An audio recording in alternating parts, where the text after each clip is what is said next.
MacVoices is supported by Smile, the makers of world-class software like Text Expander. Find out about all their great utilities at smilesoftware.com. Hi, I'm Chuck Joyner, and this is MacVoices at Macstock in Chicago. Folks, last year we talked to Daniel, who last year had the distinction of being the youngest attendee at Macstock. Now, it's a year later, he's gotten older, now he's an old man, and he's not the youngest attendee, but I was anxious to kind of catch up with him and see what he's been up to since then, because, Daniel, you took a pretty substantial piece of hardware home last year, as I recall.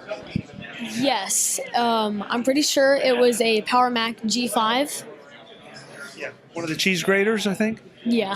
Yeah. So what have you been up to with that? I used it to be in chats for live shows for the podcasts that I listen to. So I would download Colloquy, and it would only run OS Lion. That was the highest it would go.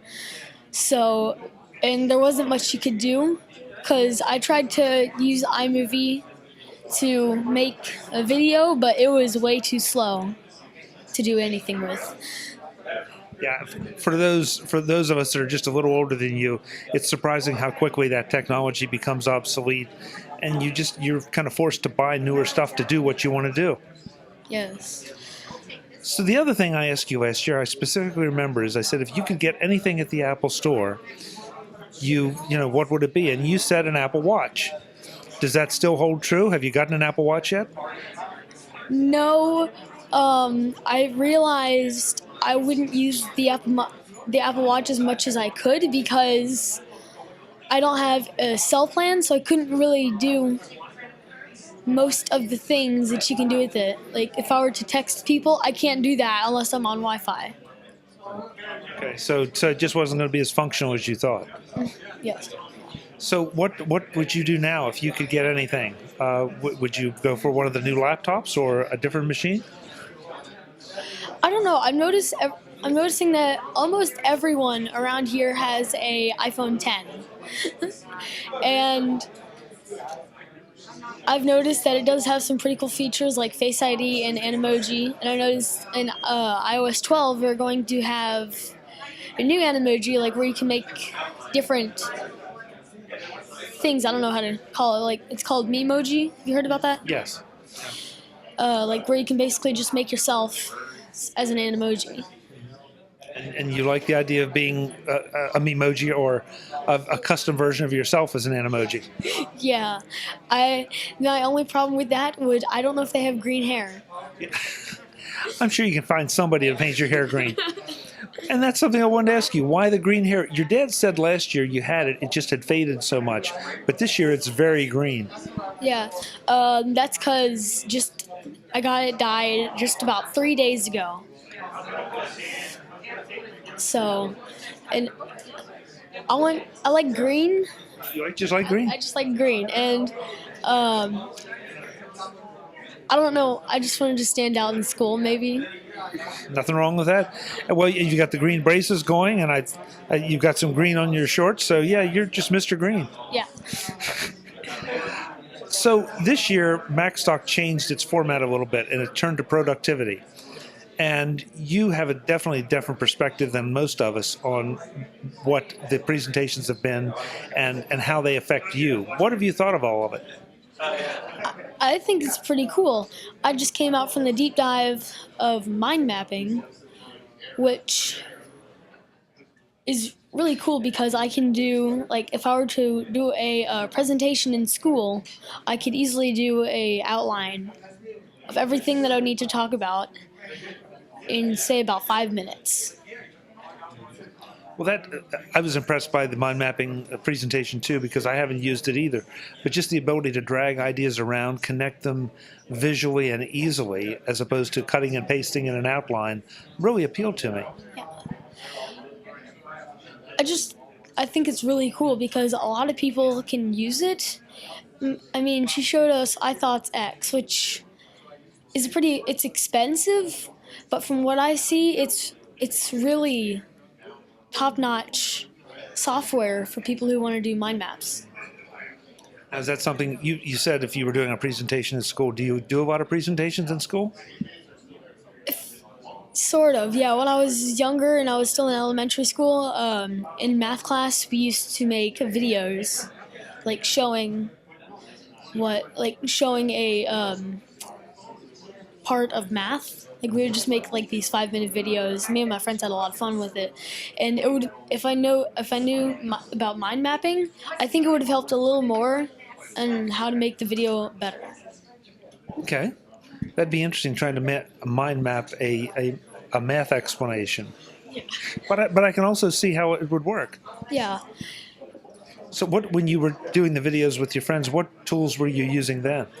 We just used the teacher's iPad, and she had a daughter who was in college and was pretty sure she was. I forgot.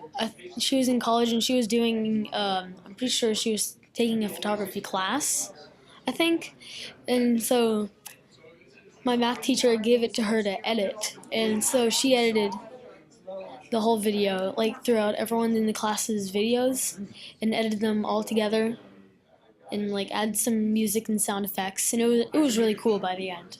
I bet it was. That sounds like a pretty good teacher. Yeah, but me and my friends, we had this one, like ours was so iconic because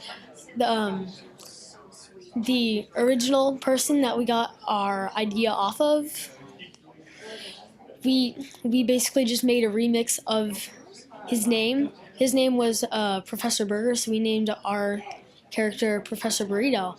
So, and everyone else liked the idea so much. They just copied off basically of what we did. Like we would just like have burritos and stuff, and like they would just copy off our topics. It was pretty funny. And then our teacher, at the end of the year, she was like, let's do a burrito party. So one day after school, we came into her class. We sat down, we had burritos, we all just talked, and we saw all the videos that we made. So it was really fun. That sounds like it. So right now, what's your favorite subject? Probably science. Any particular kind of science, or just science in general? That right now, the way they're presenting it to you in school. Mostly just science in general. I have a really cool teacher. That's really fun. That's good. That's nice when you have a really good teacher that you connect with, and you can relate to them, they can relate to you, and that makes learning easy. Yeah. I think also last year you told me you had a YouTube channel. Are you still doing that? No, I haven't been doing that in a while because of school, because I would get home at around 4, and then 2 hours later I would have dinner, and then I would go to bed 2 hours later, and there's not much time to do anything. And all my friends were like, hey, you should start it back up, and I'm like, it's hard to because I don't have much time anymore. Time is the enemy, there's no question. Okay, so last thing. I heard a story about you. I heard you were up kind of late last night. Yes, Yeah. yes I was. What were you doing at 1:30 in the morning?